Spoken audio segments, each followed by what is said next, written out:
Hey, sports fans, Manny has to go. I'm going to break it down, not emotionally, intellectually. Why does he have to go?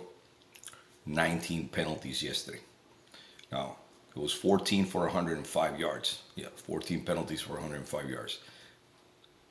5 penalties were declined. That's how bad we were. Now, think about that for a second. 19 penalties. Okay? That's a team totally unprepared, undisciplined. Manny's a cheerleader, politician and cheerleader. He's not a head coach. He wants to be buddy with his players. Yeah, he's a friend. Okay, maybe he should be a cheerleader. Maybe we should hire him as a cheerleader. He's not a head coach. These players have had the same problems for 3 years. No discipline. No discipline. Stupid penalties over and over again, starting with the first drive of the game. The first FSU drive of the game. You just basically hand them the touchdown. Okay, now think about this. What happened in the North Carolina game in 2019? It was a 4th and 17, I believe, or 4th and 18th. What did Manny do? He blamed Baker, his buddy, the defensive coordinator at that time, for running the same defense he ran yesterday. 4th and 14. He rushed 3. They had 3 receivers. 3 receivers. He chose to cover with 8. Now, he says there was a spy. That Cam Kitchens or one of the players was, I believe it was Cam Kitchens. I don't know right now, but he said it was spying on their quarterback, Travis. Okay, I agree with that because the guy is a great runner. You have to have at least one spy. Okay, so maybe he was covering with 7, but that's 3 receivers. 3 receivers. You could have double covered all 3 and still have one guy floating around. They were playing a soft zone. A soft zone. I mean, that the receiver that caught the ball was so open. I mean, I could have caught the ball. Okay? I could have caught the ball. I could have thrown the ball for the first down. I mean, yeah, the first down that was pretty much a touchdown because he rushed with 3. A guy that loves to blitz, when it came down to winning the game, he choked. He rushed with 3 guys. No pressure on the quarterback. He had all day to throw. In fact, he floated the ball. He floated the throw. Okay? Now, the throw was a dime, but he floated it. No, he just doesn't have an arm. Any kind of coverage, they could have tipped the ball, they intercepted the ball, whatever. Another thing, they let the receiver get behind the first down marker. What happened in teaching defensive backs not to let the guy get past the first down marker, especially when that's the game. You stop that play, you win the game. That's inexcusable. That's fireable right there. And then to make matters worse, when they get inside the 1 inches away from the goal line with about a minute to go and 2 timeouts, what does he do?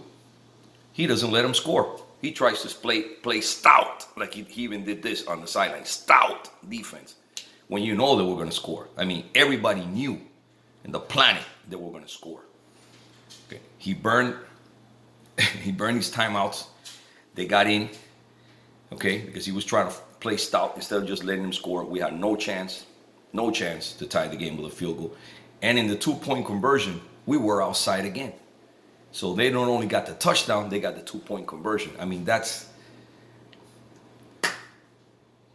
again, missed tackles. What can you say about that? I mean, these guys come from high school, 5 stars, 4 stars, even 3 stars. A lot of them are great tacklers. And with Miami, they forget how to tackle. I mean, it's inexcusable. He has to go. I was a fan of Manny when he first came in because of all the energy. I thought he was a better defensive coordinator than I realized now. Maybe now he's being a worse defensive coordinator because he doesn't have the great talent that moved on to the NFL.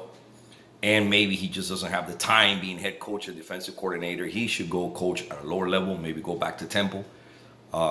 He's not up for the job. I mean, he looked like a deer in the headlights. It looked to me like he wasn't expecting for them to convert on that 4th and 14. And he didn't know what to do. Everybody, even a little league coach, Pop Warner would have let them score so we could have time, okay, to either tie or win the game. He has to go. I don't know what else to say. I try to be objective. You cannot have 19 penalties in any game, especially in a critical game. FSU had 10. to 12 recruits watching the game. If we win that game, we could prize some of those away from them. If we blow them out, we might take them all. Not only did we not blow them out, which we should have blown them out, we lost the game. Manny lost the game. No more excuses for Manny Diaz. No more excuses about injuries and the players being overhyped and they couldn't, they were too excited, young guys, the first game against Florida State. You're the coach, you're the head coach. Players should have been ready to play. No excuse to fall down 17-0 because they were not ready to play. They were more interested in about storming the field, trying to take over the, half midfield and trying to be cool. They were not ready to play. Dump the turnover chain, dump the touchdown rings, get back to playing football with a real head coach that can discipline the players. Time's out for Manny Diaz. Time's out. I was a fan of you guys. Your head coaching. You got the energy. Lachey. I actually would put Rhett, offensive coordinator, as my interim head coach. He might be a better head coach. Maybe he can run the offense and be the head coach. But Manny Diaz has to go now. I'm out.